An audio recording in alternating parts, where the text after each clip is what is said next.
তো আগের উইকেন্ডে কলকাতার কোলাহল থেকে একটু দূরে গড়িয়ার বোড়ালে লোকেটেড এই ত্রিপুরা সুন্দরী মন্দিরটা এক্সপ্লোর করতে চলে গেছিলাম।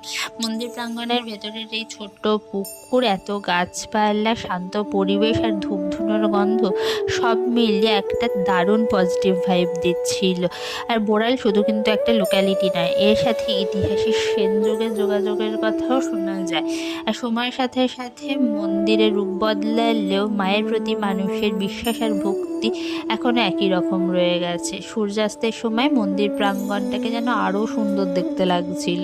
আর মা ত্রিপুরা সুন্দরীকে এখানে শক্তির এক বিশেষ রূপে পুজো করা হয়।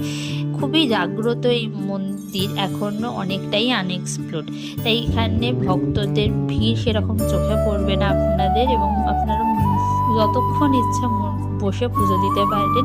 এবং এইরকমই কলকাতার বুকে পিসফুল হিস্টোরিক্যাল প্লেস যদি আপনাদের বাকেট লিস্টে থেকে থাকে, তাহলে এই ত্রিপুরা সুন্দরী মন্দিরটা একবার অবশ্যই ভিজিট করতে পারেন। আর এই ধরনের ভিডিও ভালো লাগলে do subscribe to my channel. By.